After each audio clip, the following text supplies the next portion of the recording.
Hello, we have found our first opponent. We won the die roll, going to play first. Second, trying to close the chat. So that's it. That hand is not really keepable. I mean, we have a land and a 1-drop, but other than that, our hand's pretty awkward. This hand is even worse, and a clear mulligan. Not a good start. This would be really nice if we would have one land instead of one of the 2-drops. So since we don't, we have to mulligan again. Alright, this is a pretty good keep for a 4-card hand. And the question is, do we want the lightning bolt? Probably not. Then again, it doesn't really matter since we're gonna shuffle anyway. Gonna have to shuffle anyway. I think I'm just gonna go with Temple Garden just in case our opponent has something unlikely to kill the 1-1 rather than a 2-3. There's not really much in the major decks currently, but you never know if you are facing a fringe deck right now, so better safe than sorry, especially on a mulligan to 4. Let's see if we can pull this off. It's definitely a pretty good start for a mulligan to 4 that just got inquisitioned. Well, that knight is not gonna get us anywhere yet, but might be helpful to make this 4-card hand win the game if we draw a fetch land next turn. I was about to say, if that is a collected company, we're probably done. I guess I'm gonna sacrifice the lion, since this guy is at least a 3-3. Let's see.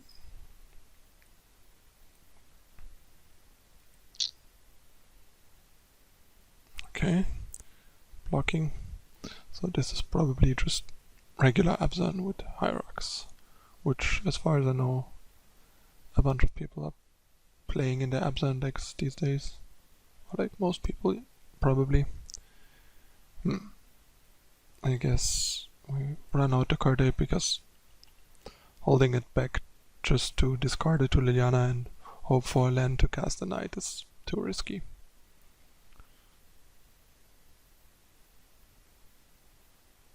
I mean, this is definitely the matchup where mulligan to 4 hurts us about the most, because they are trading 1-for-1 with us.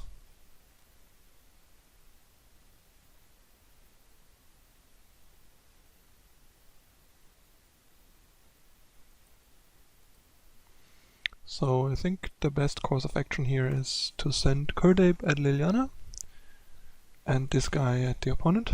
So if he double blocks, we can bolt here and Liliana dies. If he decides to jump, we can bolt Liliana and deal 2 to the opponent. So either way, Liliana is dead and we might get some extra value. Alright, there we go. That was the most likely thing to happen because the opponent just wants to trade cards.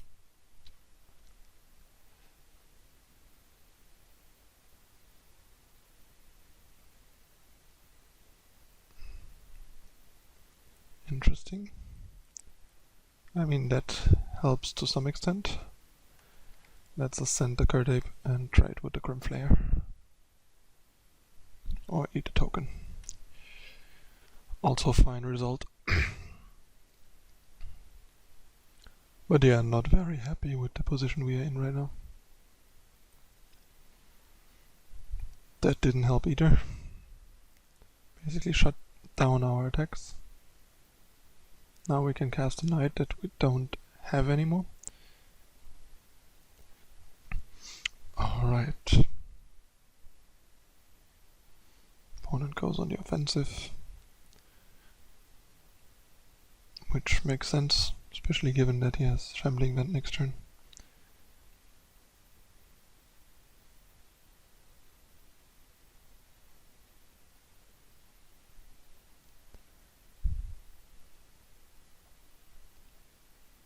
So yeah.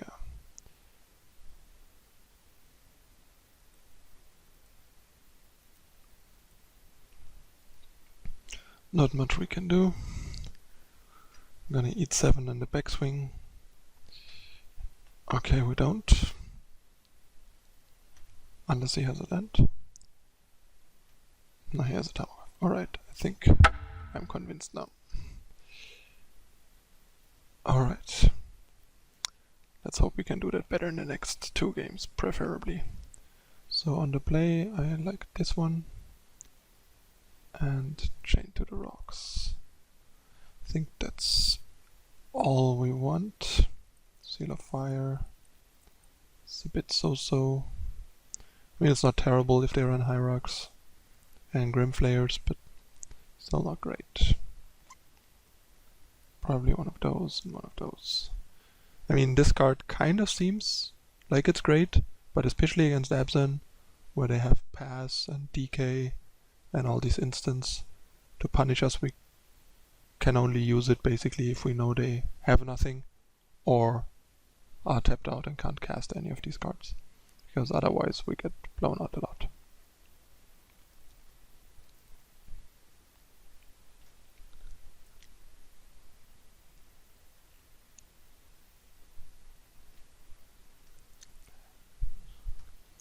That's a pretty good hand for once, so we're going to keep.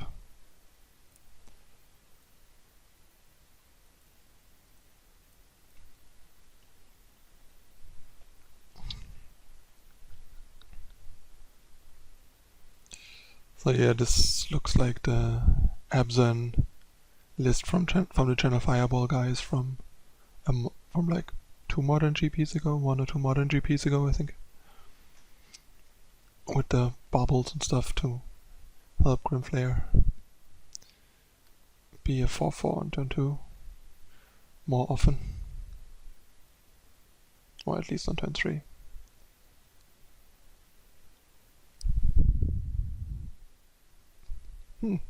Kind of would have expected him to take Molten Rain, but I guess disrupting our curve by taking the 2-drop also is very reasonable.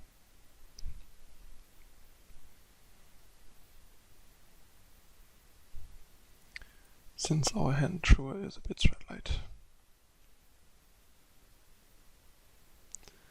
Pass and Molten Rain can be a bit awkward in combination.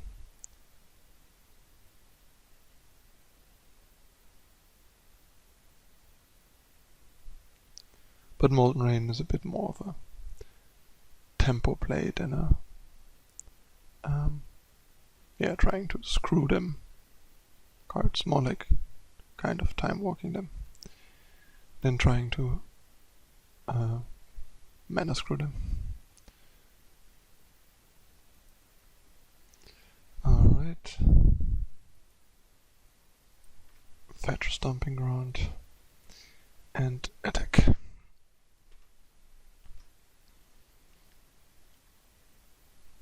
Let's see what the opponent does. A basic forest. That's fine. And a novel hierarch, which I plan on absorbing. I think I'm gonna get a Temple Garden here, just so we have double white to be able to cast stuff like that. Like cast 2 white spells in 1 turn, is what I was trying to say. Sorry for the stumble. And yeah, that Tarmogoyf was basically a perfect top deck. Now we're actually in pretty decent shape.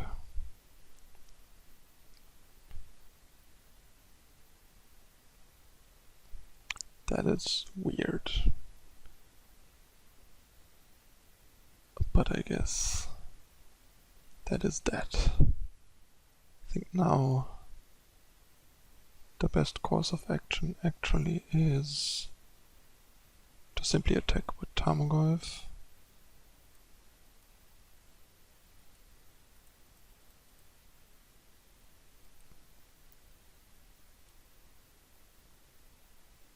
And I'm gonna hold back on the Molten Rain for now, because I think by this point I rather have it deal 2 damage to the opponent or kill a manland. And I think it's fine to play the Carib. I was considering whether I wanna hold up pass, but if I can still like pass and attack with Tarmogoyf next turn anyway.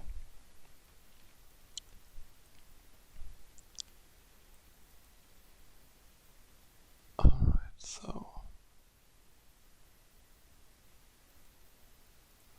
let's see if and what basics he has left.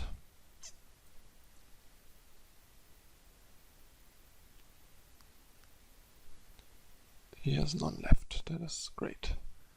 So I feel like screwing him on green is probably gonna do the most for us. That makes us skip one attack, but I think that's worth it if he misses land drops and has no basics. That's nice. He's still screwed on green. Should make his life pretty hard. And I think we should have him. Now we just attack with two guys.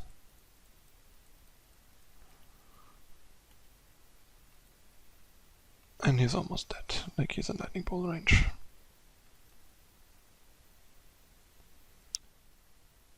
Guess he is not.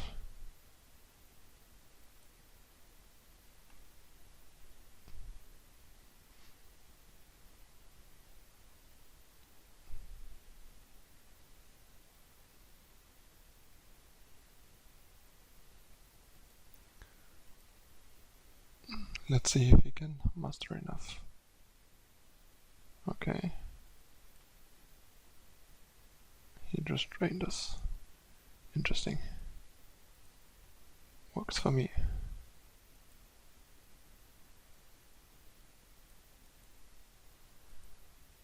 I guess taking our lightning bolt would have served him better, but too risky for him to try that, I guess.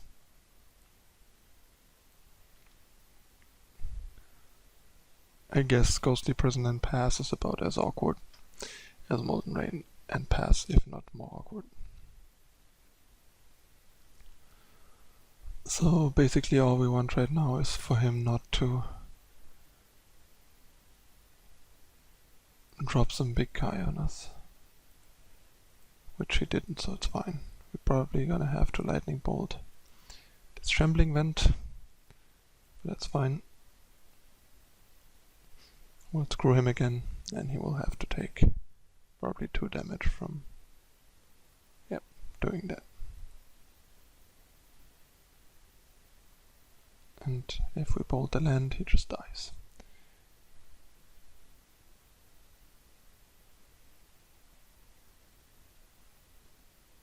Okay.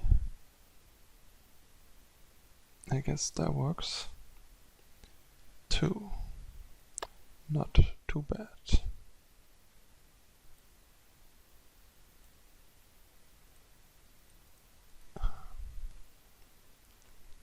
We still have the Lightning Bolt next turn for Shambling End. Okay, Tarmogoyf, that's a potential problem, but Knight is definitely helpful here. I think we can just attack because we can either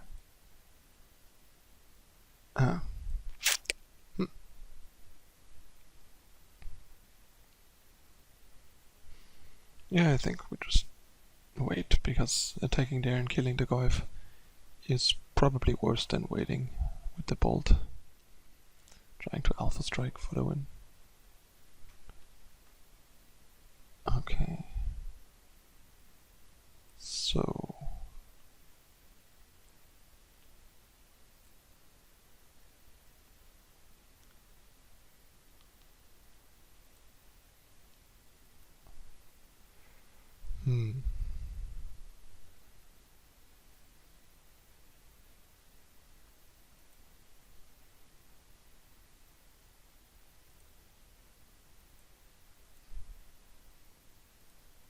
alright, I think I want to attack with Nikadal here.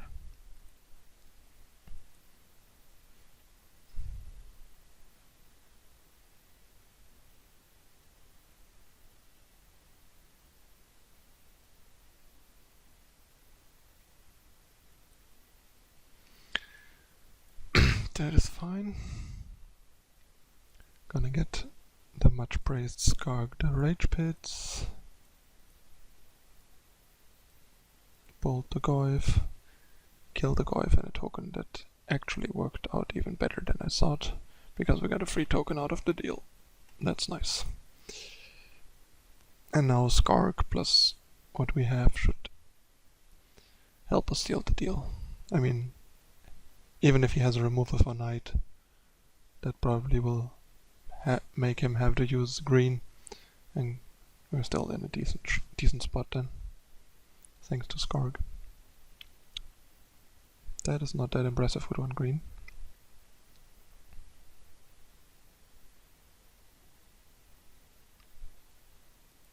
Alright.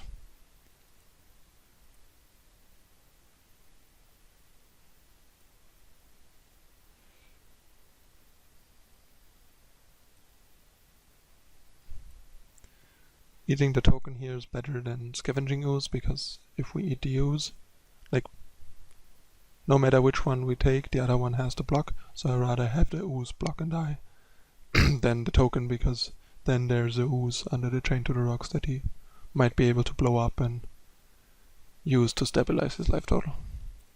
So it's kind of can be relevant which one you chain to the rocks here. So I'd rather chain the one that doesn't get us blown out later. It doesn't do anything for him. Oh. Actually,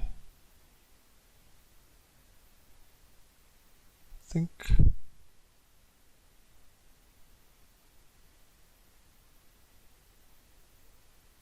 attacking with 2 is better than using Skarg. Yep, it is. Because it makes us more flexible against removal, and he has to block either way. Yep, if he does that, it's definitely better that we attack the way we did.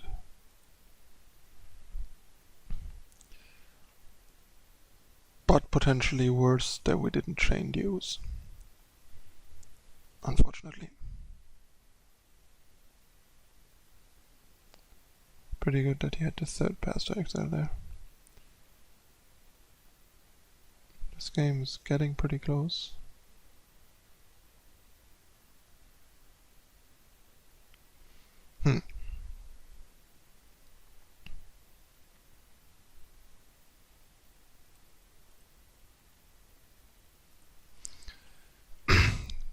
We don't have a beneficial attack, so we have to pass. And yeah, it seems like the game is slipping away.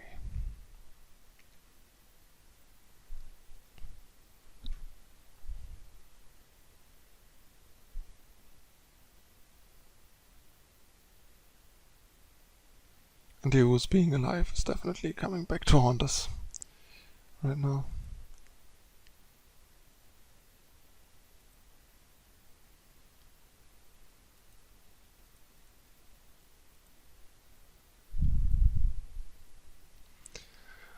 Let's see what this Tarmogoyf can achieve.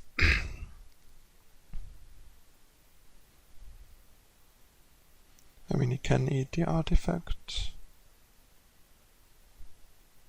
and a creature to make the Goyf 4/5, and then try to like gang block it, probably. So the Goyf is still like 5/6 trample. It's probably just gonna put all of these in front and eat the bubble. So he loses the Grimflayer and the Spirit, and we lose our Goyf. Okay. Interesting. I guess that also works.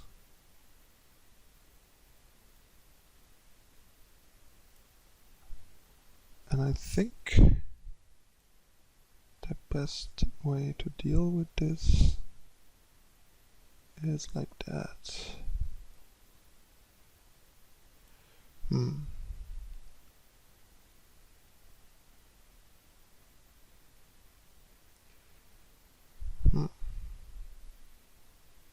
So yeah, that way these two die, which is actually pretty relevant. The ooze definitely has to die. Not sure why he's blocking that way, that seems kind of greedy. But it's fine. I don't mind.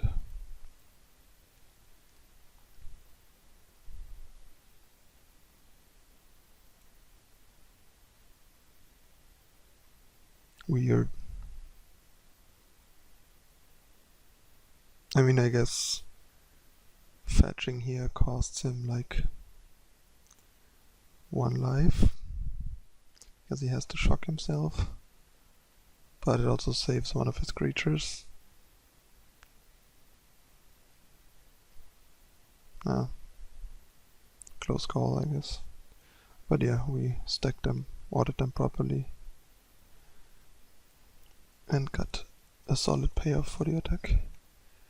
The problem is that Grimflayer is still a 4-4 and we only have virtual 3-4s thanks to Skark the Rage Bits. Important to sack the Curd Ape here because of Nets from Bolts.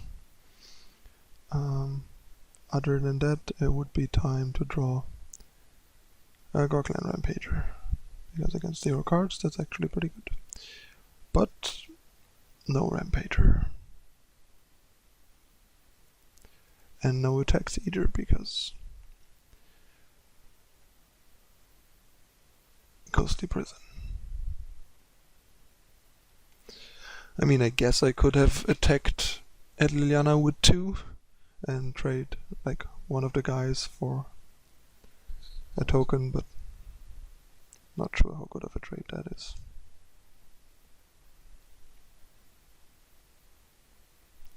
There is the Rampager that I was talking about.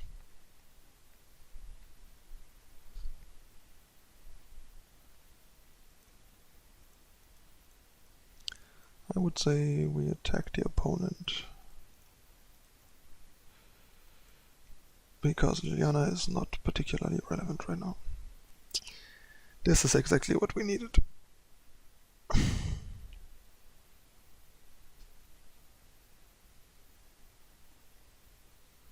He has to jump block, otherwise he dies. Okay, we got him finally. That was a pretty interesting and tough game. Jeez. Okay, 3rd time's the charm. Let's see if we want to change anything. I think on the draw I might like Seal of Fire a bit better. I think I like Lavamancer. Do I like Molten Rain?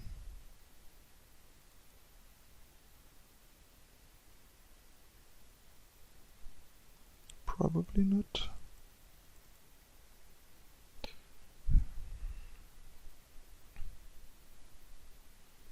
Maybe a Sylvander Rampager and just hardcast it if it is too risky to use it otherwise. I think I want the Bright Mage back if he has Ghostly Prison.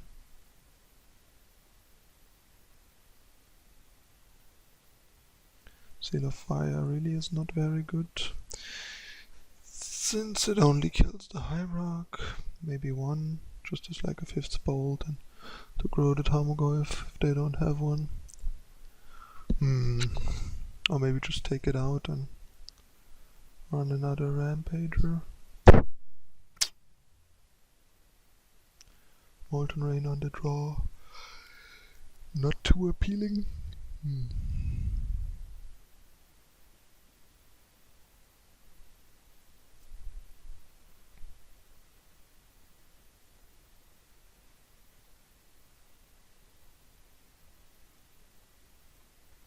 Yeah, probably the Rampager is better than the one Seal of Fire, but I'm not entirely sure. So basically on the draw we just take out 3 Seal of Fire for Grim Lavamancer and 2 Chain to the Rocks, which is probably a fairly common sideboarding against decks where Seal of Fire isn't great. You just upgrade into Lavamancer and Chain to the Rocks, basically, and leave the rest as is. It's a pretty decent hand aside from having no fetch lands to make the knight shine.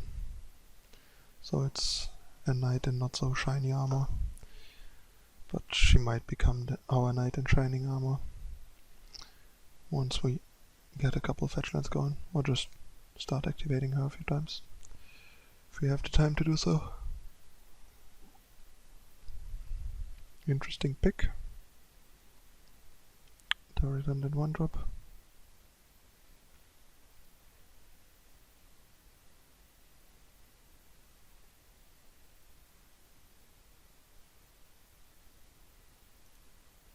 Gonna play the basic planes here and just fetch next turn.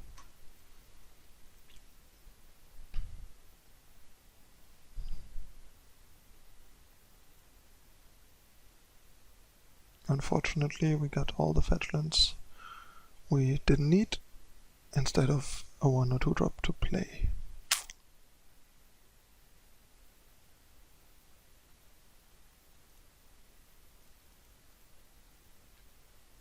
Fetch a Stomping Ground tapped and get in for 2 damage.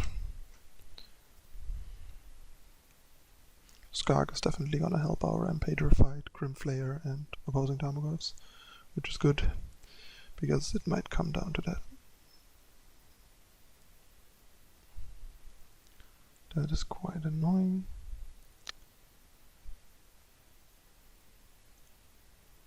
But not much we can do.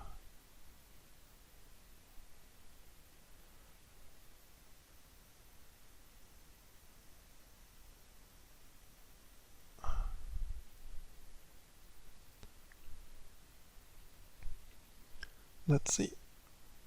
If he also has a removal for the knight, we are in pretty big trouble. So he can kill the knight, plus the Liliana, we play Rampager, he kills the Rampager as well. And then the game's basically over. So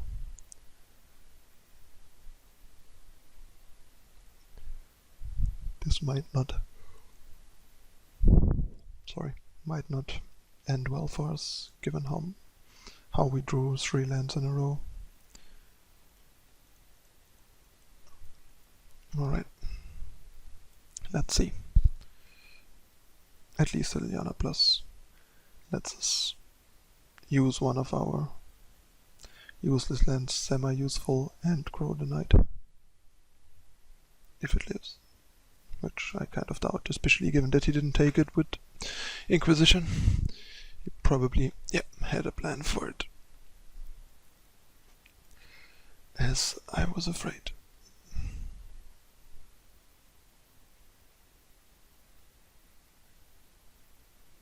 Interesting, no plus. We'll take it.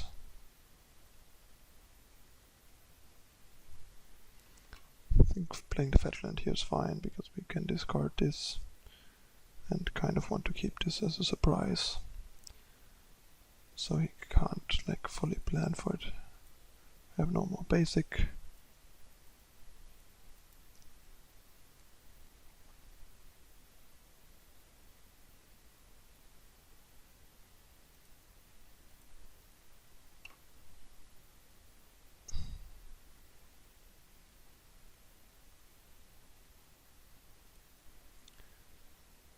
Discard Stomping Ground, discards Fulminator.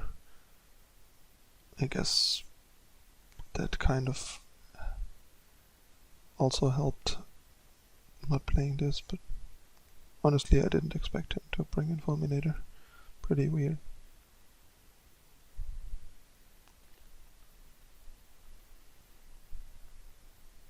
Yeah, now we're basically losing. But yeah, I mean, that's what these decks do. They punish you if you mulligan to 4 or flood out with in a game where you have to trade 1 for 1, basically, because they force you to. And I guess black-green X decks are not the best matchup for these zoo type decks, especially if they run white for more efficient removal like Pass to Exile. I think Junt is probably a bit better of a matchup, but not sure.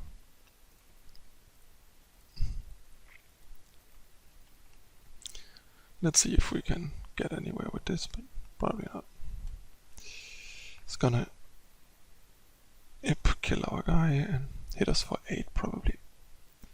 Or play something and use ooze. No. Hit us for 7.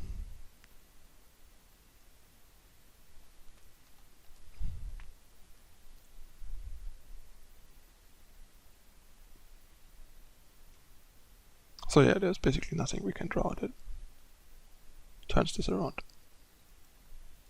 That's it. We lost the first match. See you in a moment for the second match.